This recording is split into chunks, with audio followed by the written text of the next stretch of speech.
Hey guys, this is Jason Youngblood, the author of The Gospel of Napoleon Hill, Scholar or Scammer. And this YouTube channel is just a visual for the text of the book, The Gospel of Napoleon Hill, Scholar or Scammer. So I wrote this book back in 2024, and it was just a result of me being tremendously influenced in a positive way by Think and Grow Rich by Napoleon Hill, reading and studying those 13 principles to achieve any goal, really, but also to increase your income and increase your financial standing. Really had a big impact on my life. I more than doubled my income the following year after reading and studying and Think and Grow Rich. And when I began to look more into the life of Napoleon Hill, the main thing that I found out was that there was a ton of modern critics who said he was a scammer and a fraud and was not legitimate or real. And me just being the person that I am, I did not want something that had such an impact on my life coming from somebody who was not genuine or authentic.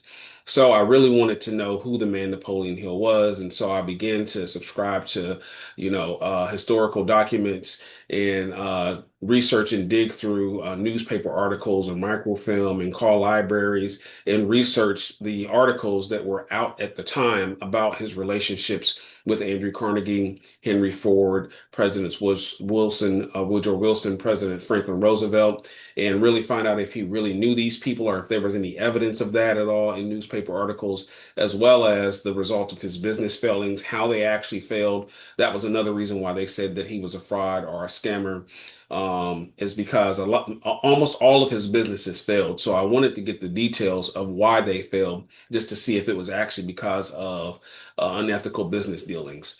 He had several marriages. He actually had four, but here the critics tell it. They say he had five. So there's, more details to that because it looks like there's two different wives, but those two women are the same women. If you ever hear one of the critics or read the article that we're going to be referencing here, talk about his five different marriages to paint the picture that he was a horrible husband. And then so we dig into that. So we dig into this article called Napoleon Hill, the greatest self-help scammer of all time, and point by point, line by line, just debunk these claims so that people can trust that they can read, think, and grow rich, or actually study and consume Napoleon Hill's works to help them improve their ability to achieve goals and to accomplish what it is that they desire. And so if I share my screen with you, we'll just continue from where we were in episode two. This is episode three, just for reference. And so we were talking and looking through this article, The Untold Story of Napoleon Hill, the greatest scammer or the greatest self-help scammer of all time. It was written by Matt Novak, and he wrote this in 2016. And it's very extensive. I was actually really impressed with some of the information that he revealed in here. I think it was just a little bit biased, or really it was heavily biased because I think he went into it already believing that Napoleon Hill was a fraud. And so when he went looking for information, he went looking for evidence that he was a scammer and he found it, so to speak. However, he did not do unbiased research, which is the job of a true journalist. So that's what I wanted to do, was kind of debunk some of this stuff that was not factual or that I didn't find to be factual. So we were on the claim to where he talks about Napoleon Hill's relationship with Presidents Woodrow Wilson and Roosevelt and Franklin Roosevelt, not Theodore Roosevelt.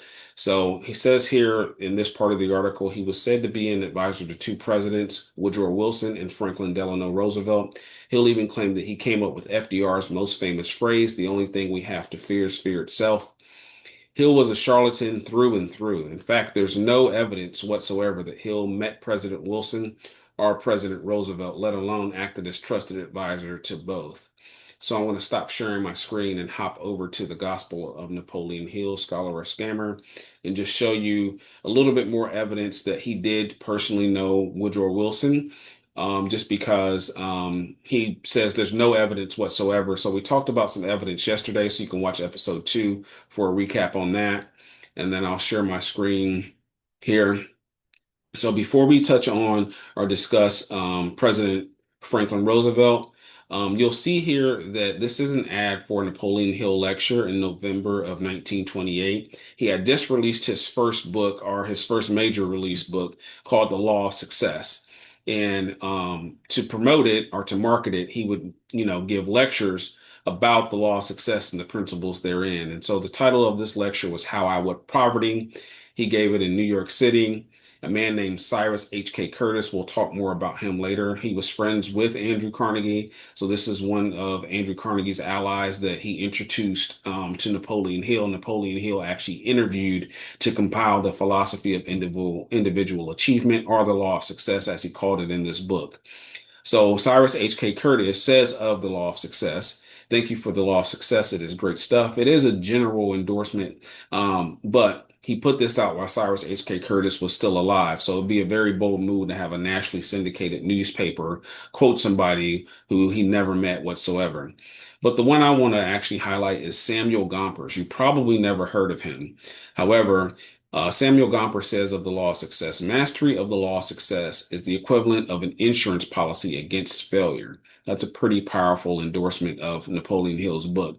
And so Gompers worked closely with President Woodrow Wilson to prevent labor strikes and maintain production of war materials during World War One.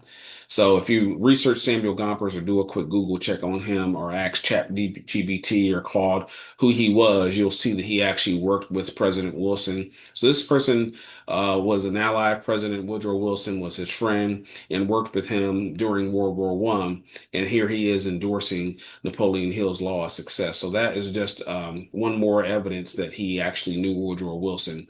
So this debunks Novak's claim that there was no evidence whatsoever. So if we talk about Franklin Roosevelt, the president during the early 1930s here, let me just pull up the section on him. There's several pieces of information that prove that Napoleon Hill knew him and actually worked closely with him. And so I'm just going to go to that section, which is at the very end of the book. However, um, once we get there,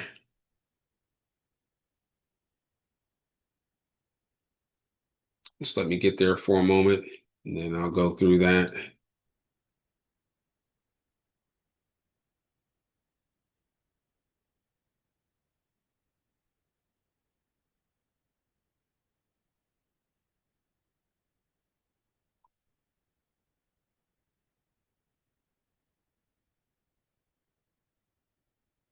And so, one of the main evidences that Napoleon Hill knew Franklin Roosevelt is that in 1931, Napoleon Hill started a school called the International University of Success.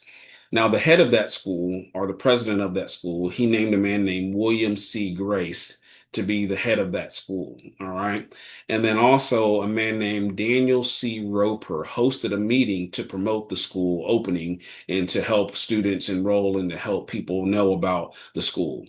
And so this article, which was released on February 10th of 1932 in the Evening Star of Washington, D.C., it says, or William C. Grace and Daniel C. Roper host a meeting at Hill School, the International Success University.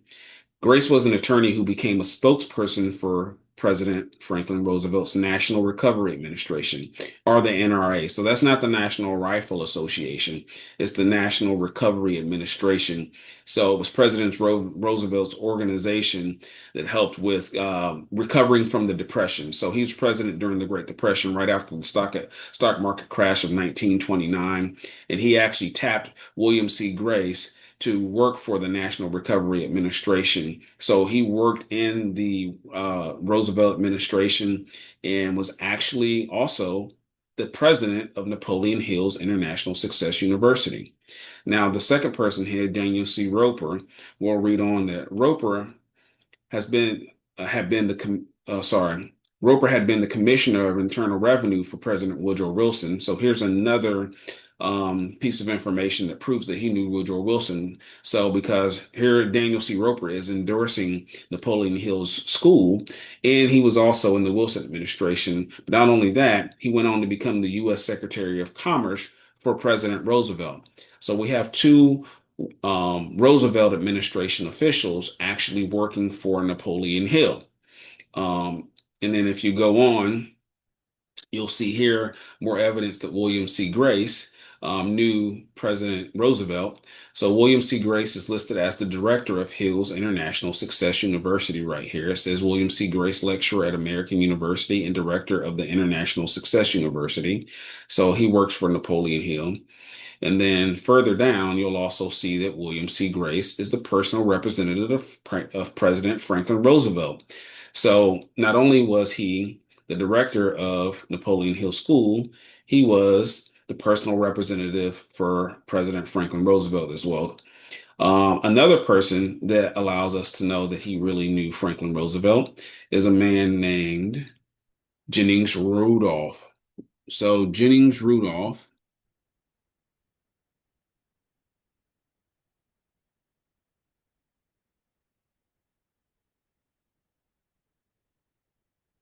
and I'll just get to that section of the book,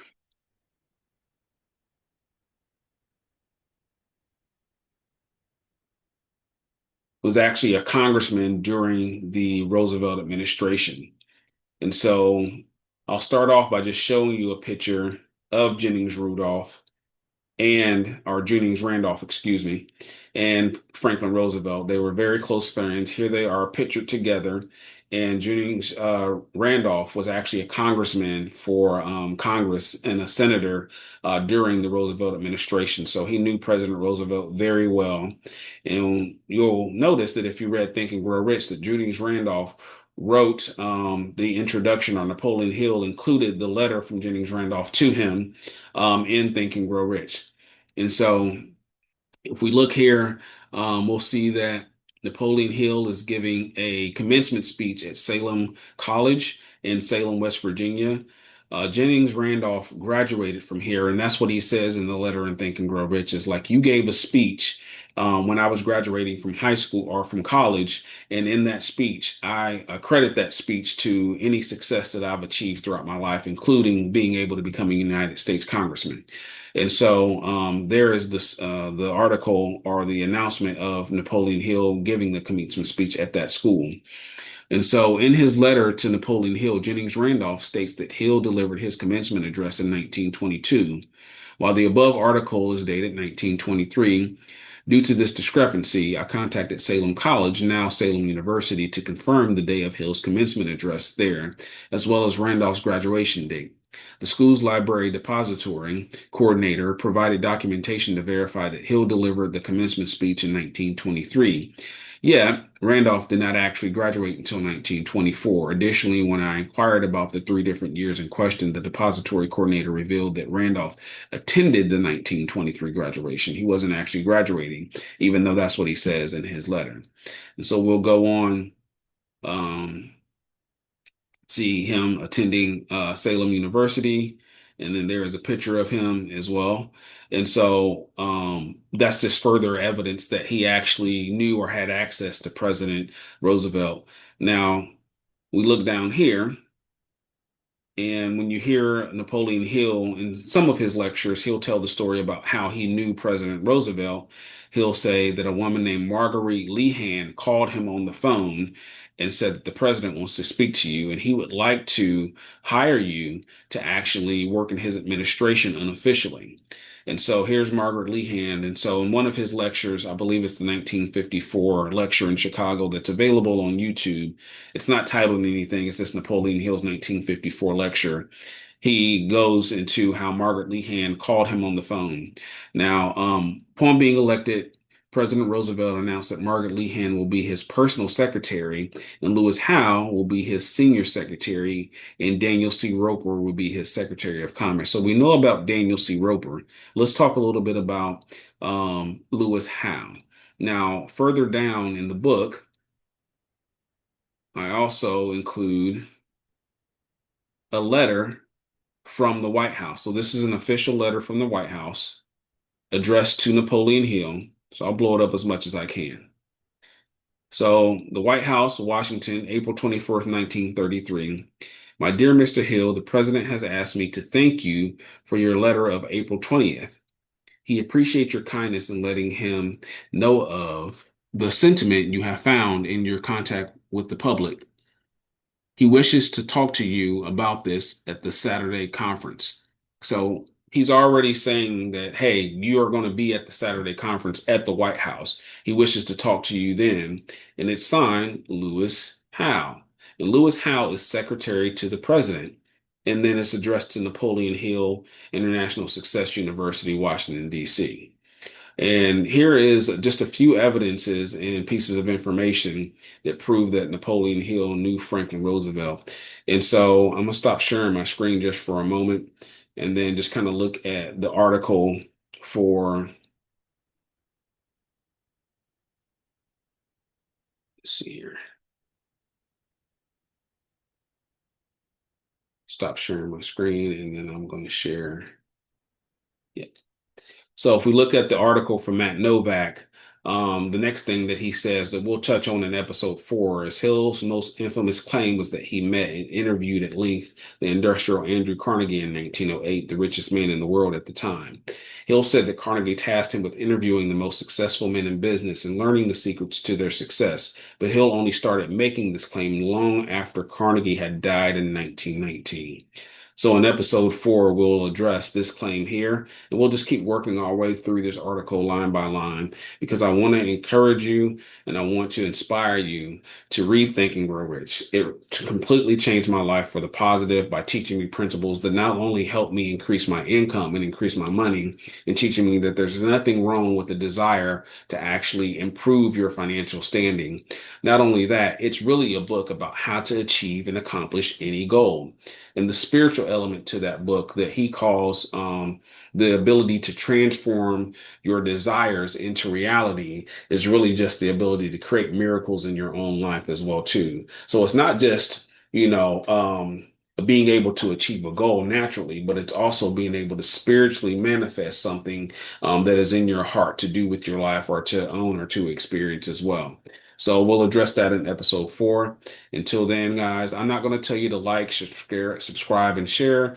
You know where to find me. The channel is The Gospel of Napoleon Hill, Scholar or Scammer. If you'd like to message me directly, our Facebook page, The Gospel of Napoleon Hill, Scholar or Scammer Facebook page, you can message me there and ask for either a free PDF of the book or a link to how to purchase the book. If you want to support me, I certainly appreciate it. But yeah, I don't like asking people to subscribe and like just because I feel like you should be focusing on your own goals. You should be focusing on your own life. You don't need to hear me talk unless you just find that much value in the information and the content and choose to do so.